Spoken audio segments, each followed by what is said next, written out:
Melrose began construction in 1847. It was completed in 1849 for a man named John McMurrin. He was a Pennsylvanian who studied law over in Ohio for his uncles, and that's where he met his good friend John Quitman. And the two of them would come down here to Natchez to start a law practice of their own. Now, however, even though it's very ornate and very aesthetically pleasing, Greek Revival architecture is also very practical as well.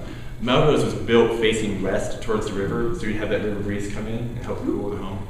Also, based on the symmetry of the home, the doors run in line with one another. So during the summer, you could open up both doors and shut the shutters, and that would allow for a breeze to come through and help aerate the home. The staircase, being offset as it is, actually acts like a chimney flue, allowing the heat to escape up into the attic. So those are just a few ways that they used architecture to help kind of cool the home. Well, you actually had three families live in this home prior to the National Park Service.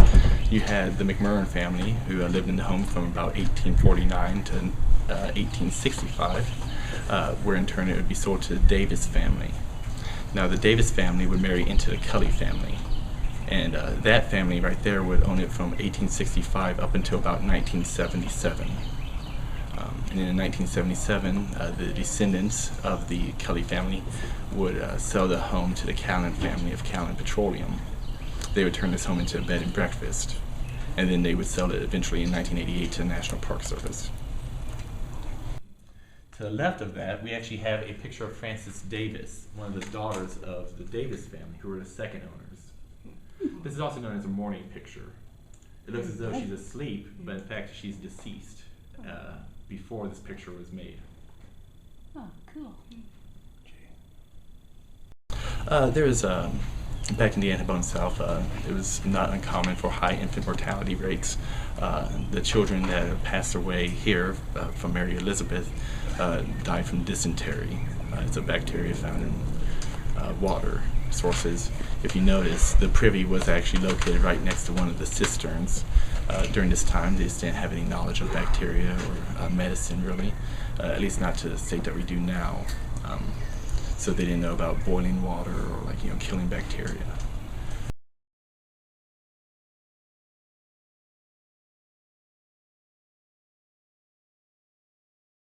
It ranged, and it depended upon what work that slave was specified to do. You would have some slaves that were solely cooks. You would have others that were butlers or carriage drivers, and their duties would be according to that position. Now, the ground slaves, they would simply maintain the yards and the gardens and the orchards and the livestock. So they would have done a much more variety of manual labor. Well, upstairs you have the living quarters. Upstairs in the dependencies here, you actually have the living quarters of the house servants. They were actually located near the house. That way they could actually hear the bells ring on the back balcony in case the family needed them. Now, the ground slaves would actually live in the two cabins farther from the home.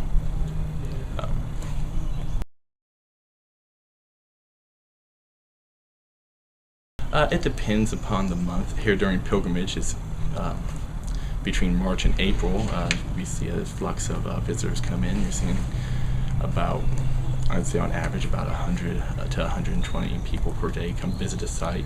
And that's only those who actually enter the visitor centers, as others that simply just roam the grounds.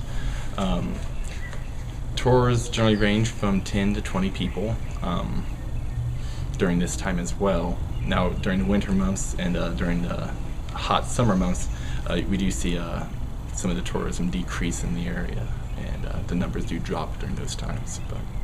But we do have people come in day to day.